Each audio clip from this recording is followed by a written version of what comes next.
Hi everybody, welcome back to the Flicks the Church Forgot, where tonight we're going to be having a mutated body special. Yeah, we're going to be looking at a recent crop of Blu-ray and DVD releases that celebrate, or some might even say exploit, the fear of deformity or mutation in human flesh.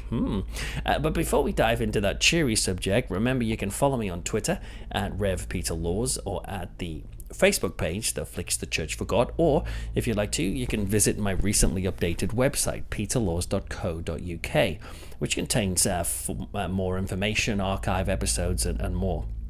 You can also read my monthly column in the print magazine, The Fortean Times.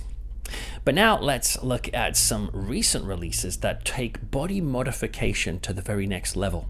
First up, we have Arrow Video's new release of Bride of Re-Animator.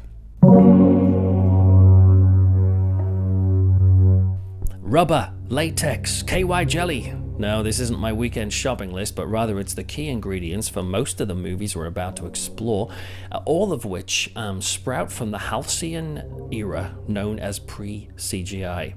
Now, those fine folk at Arrow Video in the UK have already released Re-Animator on Blu-ray, and now they brought out the sequel, Bride of Re-Animator. The film finds Dr. Herbert West still obsessed with injecting new life into the dead, only in this installment he's getting a little bit bored with bringing standard cadavers back to life. Now we see that he's sort of sniffing and giggling as he takes notes in a series of wild experiments that mutate the human body. It's pretty wild stuff as well. We see the fusing of limbs to decapitated heads. We see severed fingers stuffed with wire and attached to an eyeball, making one of the film's signature creatures or images, the finger spider that crawls around with an all-seeing eye. We also see his most ambitious creation to date, an entire female with Def Leppard hair and gaping unfinished surgical wounds.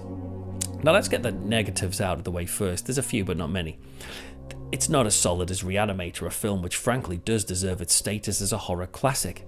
The original Re-Animator has a brilliantly mad and inventive energy which hangs together very well. The film feels slick and polished and mature even in the midst of the immature humour. The sequel is a little like the bride herself. It's a drawing together of these elements, or these parts of the original, to create something new, and on the whole it melds together pretty well, but like the bride, it sometimes shambles a little as it walks. The steps it takes almost appear a little amateurish, some of which is due to the lower budget. For example, the original has a lush orchestral score by Richard Band. The sequel could only afford a synth-based version by him. It does show a little, or it's still cool. Plus there's a very quick turnaround on the script, and maybe that's one of the reasons why the ending, albeit a really great festival of the grotesque, does come to a close a little bit too abruptly. One other thing to say is that the malevolent severed head, Dr. Hill, which features in this, is underused.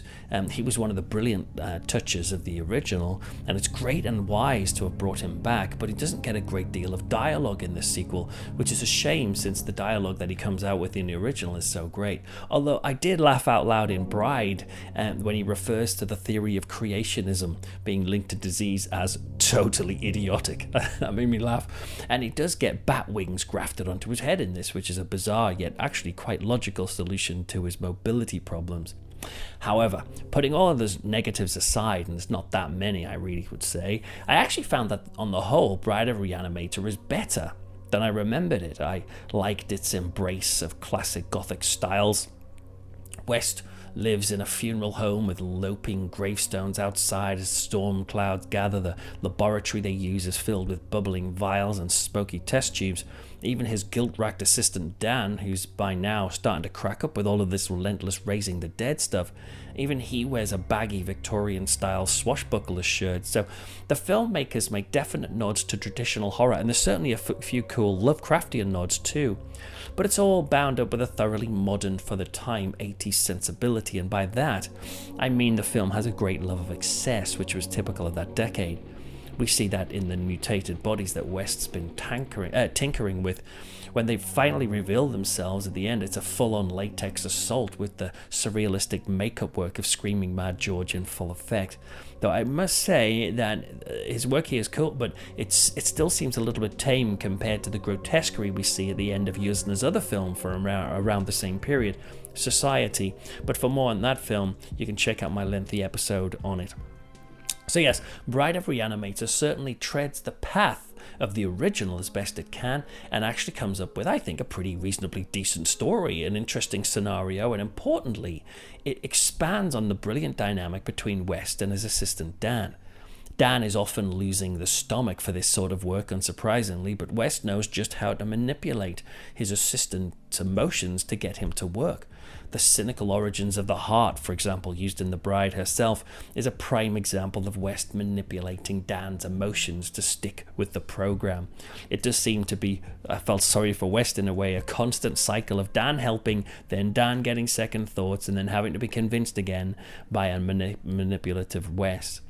But what's interesting is that while Stuart Gordon's original explores the idea of bringing life to the dead, Yuzna's sequel delves into more twisted and specific territory that's typical of the filmmaker.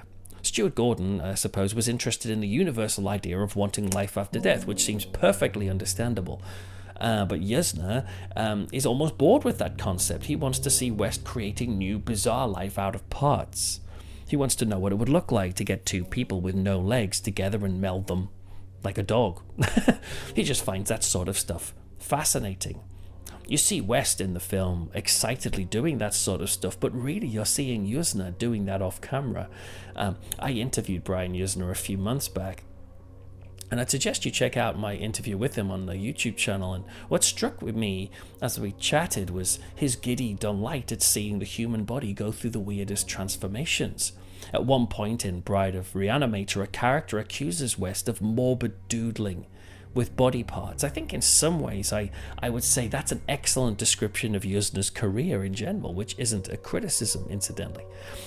It's no surprise to find that this sequel, therefore, is centered and indeed fascinated by deformity as a way of creating new life or making the deformed an interesting new being. But more on that in a moment. In the meantime, do check out Bride of Re-Animator, which is coming out on a really nice package with good picture quality and nice extras. Plus, it also came with an amazing little gimmick, a syringe pen filled with reagent. Yes, I'm assuming this does actually have reanimating properties and does work, so naturally I've instructed my family and my will makers to ensure that this pen will be kept with me at all times. In the event of my death, someone will stick it into my veins and fill me up with reagent, and I'll be back on the scene. And when I do that, I'll make sure to put out a YouTube episode to describe what it's like on the other side. But look, that's the end of part 1. Join me in the next episode where I'm going to be continuing my look at the mutant body in horror and delving into it more deeply in the Basket Case trilogy. But until then, don't forget the flicks the church forgot.